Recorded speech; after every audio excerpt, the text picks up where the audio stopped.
Hi YouTube, I'm back. Okay, so I'm trying to share this dream as quickly as possible. It's kind of detailed and kind of lengthy. I have 2.5 pages of the dream that I've written down for my daughter. So if it appears that I'm talking fast, I'm so sorry. But it's late at night and I'm trying to get these videos out before my little one starts to stir. So this dream happened December 1st, 2020. My daughter, who was 12 years old, had this dream. She came downstairs. She was really distraught about the dream. She was crying. She was very upset. And I've never seen her get upset from having a dream. I mean, it really terrified her. So I'm just going to go right into the dream. And I'm sorry if I stop and move around. It's just I'm trying to read my handwriting because it's kind of sloppy. I was writing pretty fast. So here we go. The dream began at Fun Station. And Fun Station is like a gaming area that we have where I live, kind of like a grown-up Chuck E. Cheese. So she said the dream began at Fun Station, but the Fun Station had been changed into a church.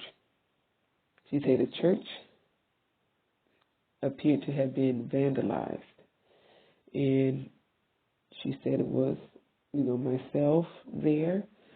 There was 3 of her sisters, and then my significant other, his second oldest son, and his oldest daughter. So, my significant other was there as well. So we were all there, and she said that her sister and herself were playing pool at the church. So again, I told you it's like the Fun Station had been changed into a church, so it's like it still had games, but at the same time, it was a church. So groups of people started breaking into the church, and these people were the LGBTQ community, and I'm just going to say pride community because I don't want to sit there and say all those letters, and Satanists. She said they were coming in from the roof and landing on things inside the church.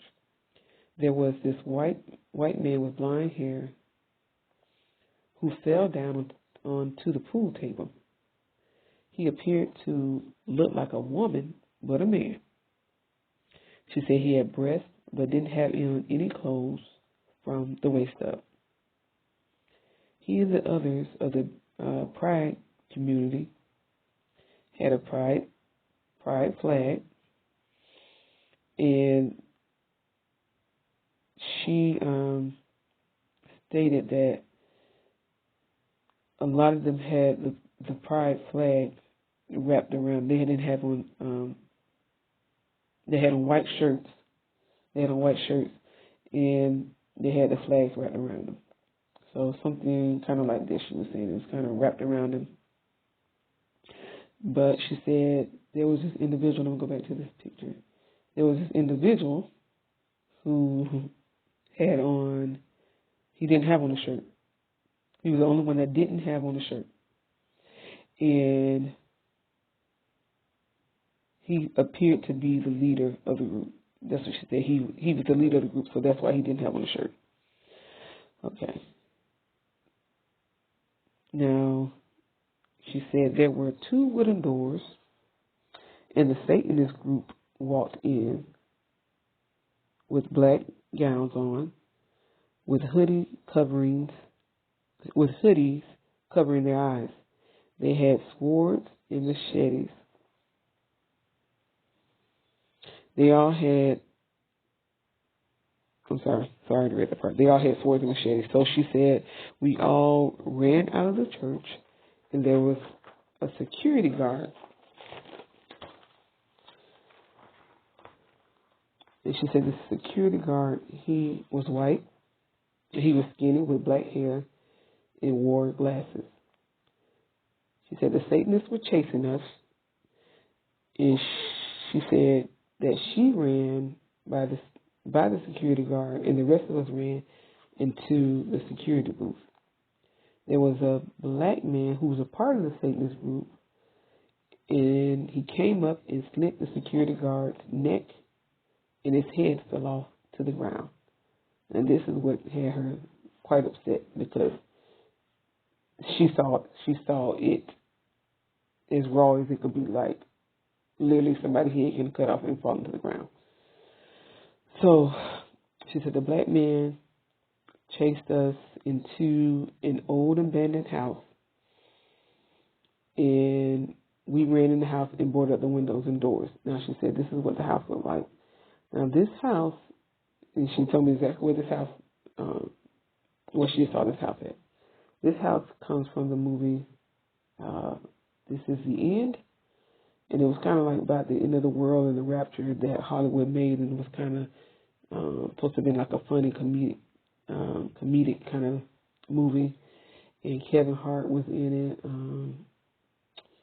and some other individuals were in that movie. So she was saying, but this house, we were in this house, but it was like it was abandoned, and almost like kind of old looking. So, okay, let me get back to where I was at. So she was saying all the kids ran upstairs, and she was saying I told my oldest to give my daughter a bath, my 3-year-old a bath, because she was dirty. I guess from all the running and stuff that we had been doing, because she was with us in this dream.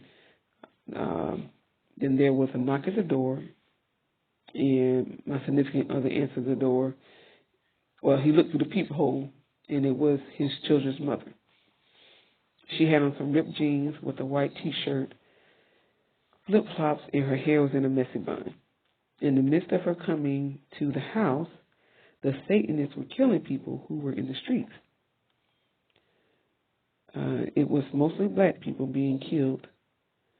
She was able to come to the house, and no one did any harm to her. She said, my significant other took the boys out the door and let her in. She had a bag of clothes for her daughter because she couldn't take her with her. Now, my daughter explained to me that her daughter was not her age. She appeared to be 15 years old in this dream. And I was like, well, if she appeared 15 years old in this dream, had any of the other family members had their age? And she said no. So she was the only one that had appeared to be older in the dream, and I'm not sure why. Okay. So her mother went upstairs and took her some clothes, and she gave her a hug and a kiss and left the house. Now, my other two daughters, the one that had the dream and my other daughter, were in a room, and then my significant other was downstairs. She said my significant other's children, the two that were with us, were in a room as well. Then myself, my 3-year-old, and my older daughter were in a room together. She said we were still able to look outside through the boards of the window. And when we looked outside, she said we could see the KKK surrounding the house on all sides. They began to sing and hum a song. And she said they were holding hands and going in a circle around the home. And then the dream ended. So I know that was a lot in the dream, but if you can just take it to the Lord in prayer, or if you got any kind of interpretation. But it kind of seems like it was pretty self-explanatory of what was going on in her dream. The only thing I didn't understand is why my significant other's daughter was 15 years old in the dream, and all the rest of us were still the same age. So that was it. I just wanted to come on and share that dream. I've been having other dreams, but they've been kind of personal dreams. And also, I had another dream that I kind of been holding on to because I wasn't sure if the Lord wanted me to share that one or not. But it still keeps popping up in my mind. So I'm just kind of pray about it and see if the Lord will give me maybe a confirmation or give me a dream to confirm that dream before I share it. But I just want to come on and get this dream out. I will talk to you guys later. Be blessed. As always, if you don't have Christ as your Lord and Savior, please, now is the time. Time is winding up. Things are happening so quickly. So now is not the time to be straddling the fence. Now is not the time to even be on the other side. Now is the time to come to Yeshua, Jesus Christ, before it's too late. I love you all, and I'll see you all on the next video.